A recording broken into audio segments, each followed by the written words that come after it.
Okay, so I've got one prefab here X. I'm going to make another prefab. That's my awesome grenade. I'm going to drop it into the folder weapon. So I've got a grenade. You see it turns blue. I delete it. I'm going to make another one. That's my, I'll make a double barrel gun. So I've got this one. I'm going to just scale it in X and Z.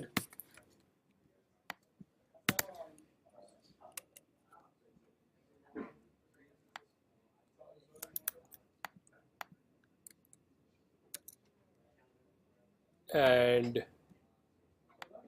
so I've got my double barrel gun. I'm going to rotate it.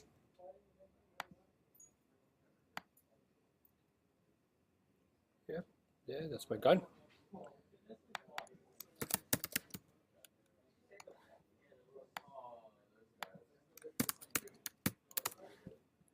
And that also goes inside the folder weapons. So I've got 3 weapons, let's say. Now I want to instantiate them, and let's say let me get them to 0. No, that'd be that.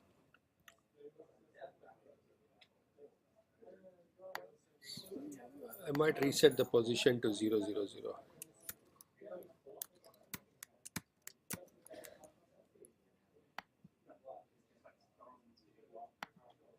Okay. Now what I want to do is I will keep an object just underneath the camera.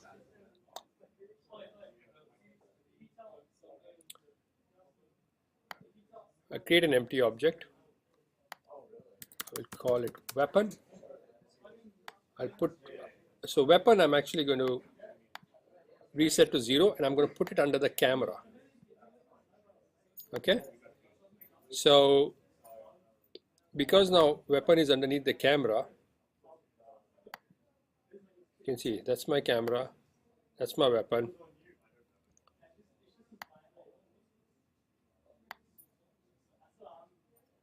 I'm trying to find the position where I should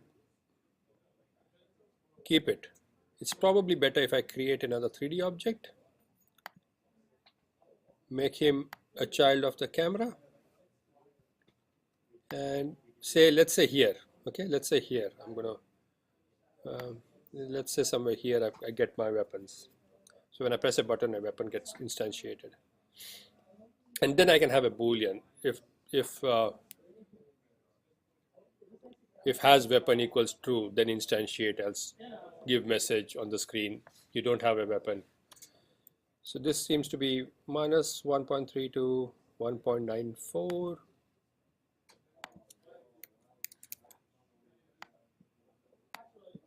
Minus 1.32 and 1.94. I'm just trying to get the position exact, don't need the cube anymore. So that's my weapon. Now we will have an array of weapons. We will have the position where it will instantiate, and we have the game object into which it will instantiate. So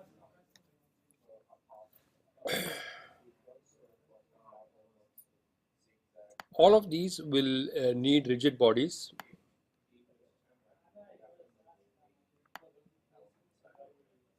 If you want to sort of throw them, but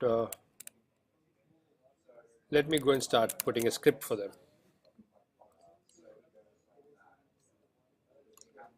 Let me save the scene. Weapon selector. So weapon selector, I'm going to drag it and drop it in scenes. Oh wait. Okay, so we have weapon selector. That's an empty object, camera, light, nothing to do. All of our prefabs are waiting for us here. Let me go into scripts, make another script, create weapon selector.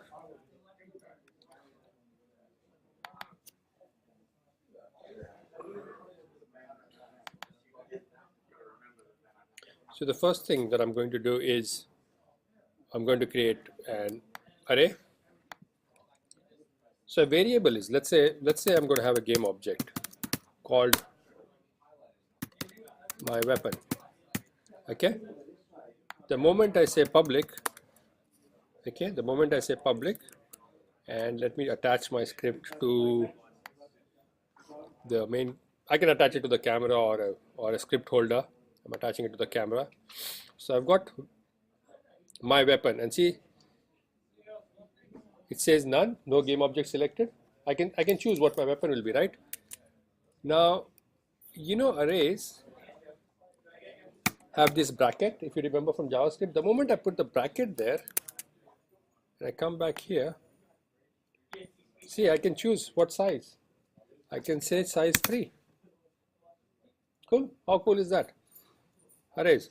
And now I take my weapon and I say the first one is an axe, the second one is a barrel, and the third one is a grenade. So I've created an array here. Drag and drop, I've got 3 weapons in my array. Cool.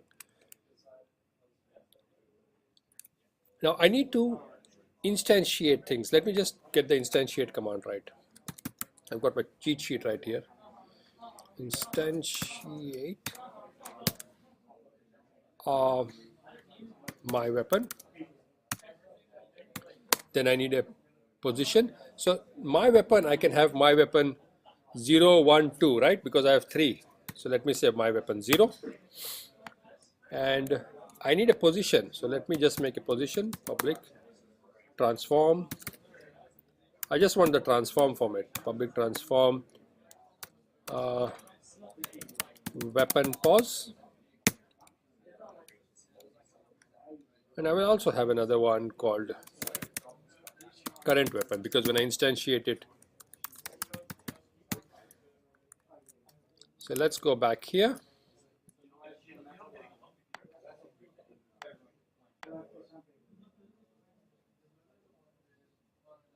There must be an error, unexpected symbol. Yeah. Yeah. Let me just disable this for now. So weapon position, I want the weapon position to be here, this empty object, right? So I'm dragging this and dropping it here. That will be the weapon position. Whatever is stored inside this transform public variable. So let me do a simple instantiate my weapon number 0, a weapon pause, and keep its original quaternion dot identity. So that this script should now give me an error.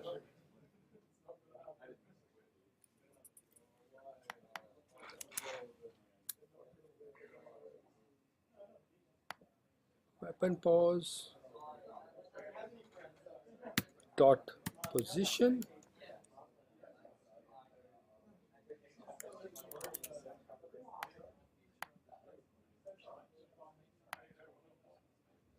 Okay, so now it's given me my awesome axe. You can see here the axe here. If I say weapon number 1, so 0, 1, 2, you know the array from our lesson on arrays. It should give me the second element in the array, but double barrel gun, of course, there are some problems there. It hasn't taken the rotation. I should be able to fix that. I come back to weapons and yeah, it hasn't picked up the rotation, but I can have something for it to rotate when I instantiate the gun. Okay, so I'm gonna, or when you model the gun, you won't have to have it rotating here, but that works. And if I say weapon 2, so I've got my grenade. Okay, now suppose I say, instead of giving it a number, I say random dot range starting at 0, ending at my weapon dot length. So whatever the length the user gives, okay? So if it's 5, it will go from 0, 1, 2, 3, 4. It will not take the last one, so I'm not expecting it to give me an error. So I got a gun, second time I played, got a grenade, got an axe, got an axe, got an axe. Axe is winning. Axe is winning by far. Gun. Axe again. Axe again. Oh man. I'm going to bet $1 million on axe today. Grenade. Okay. So that's working. I have got all my weapons stored in an array and I'm randomly picking one up. What I was going to do was I wanted to show you the input dot KeyDown. So if input dot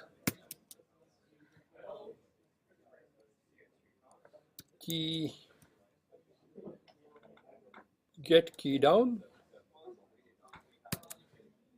keycode dot R. So we did access before, but I'm saying this time get KeyDown. Let me check. Yeah, get KeyDown keycode dot R. Get the key that has been pressed. If the key code is R, then begin and instantiate something randomly. Okay, and this is an update, so it will keep on running.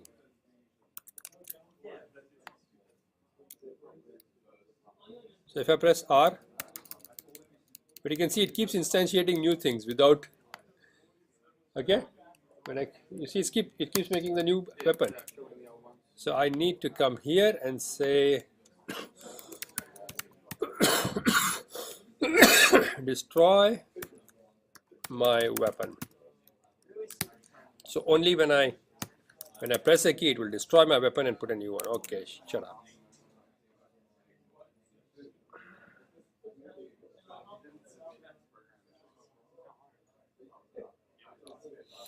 No, my weapon is the error. So when I instantiate it, I got to instantiate it as a game object, and that's why I had my variable current weapon. So I'm going to say current weapon is equal to this, and instantiate this object as a game object. That should suffice. Instantiate the weapon as a game object. That game object is current weapon. And whenever I press destroy current weapon and replace it with this new instance.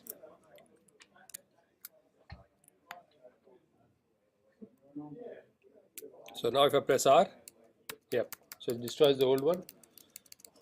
Now it doesn't always work for me. I'm being a non-programmer.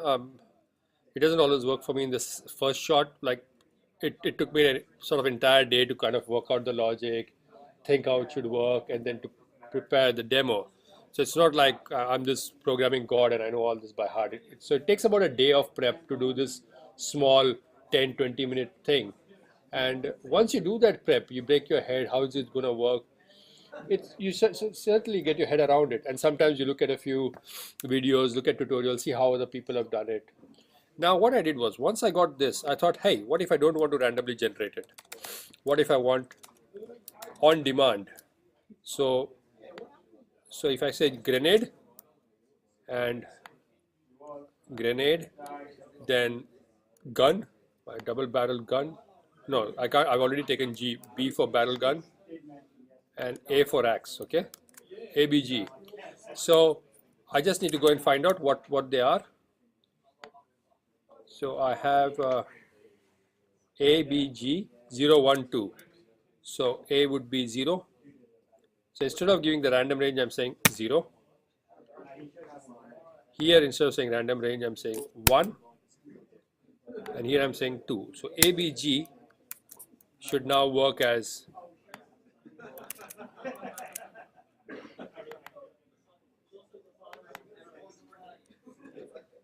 Yeah, I have an extra bracket there, and good programmers will pick that up. So that's my random one, cool. And I have A always axe, B always barrel gun, G always grenade. Okay, so that was a lesson in which I wanted to show you how arrays are used. Simply, pretty easy. Just bang this. Just a question about Yes. inputs. Doesn't Unity have standard inputs you can call on? It has, Probably be and and they're all defined here. Actually, you can add to them. so you can See the standard inputs.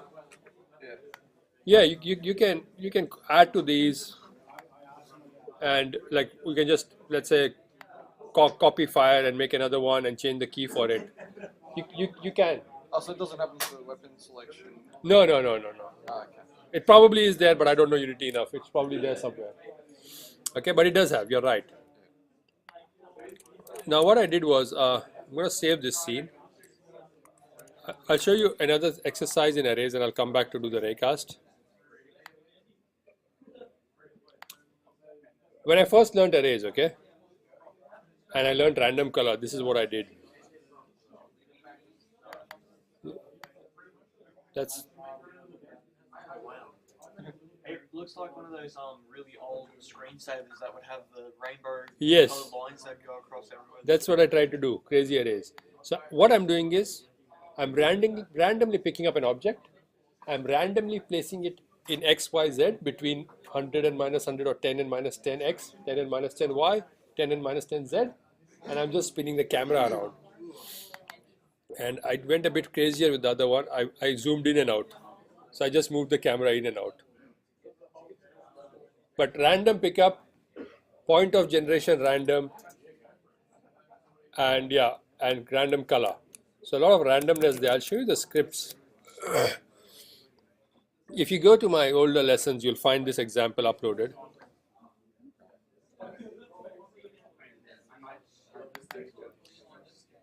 So game objects, object to spawn, and you can see it's a for loop, and I'm doing an instantiate.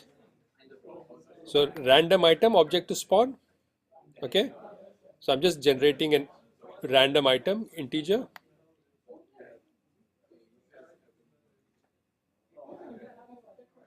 Random range from 0, so that's the random range, it goes into random item.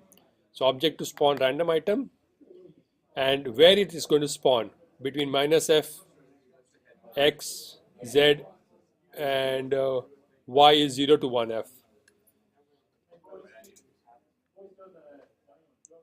This probably is not the one.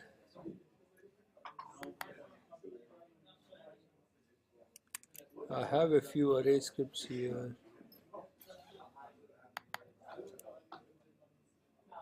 Yeah, this is the one. So between minus 10 and 10x, 10 and 10y, 10 and 10z. So it just fills up a space with random objects, and once it generates it, I use this material.color to give a new color, which is a random color in RGB, 0 to 1R, 0 to 1G, 0 to 1B. That's it. Random object, random color, and the camera has got a spin around skip.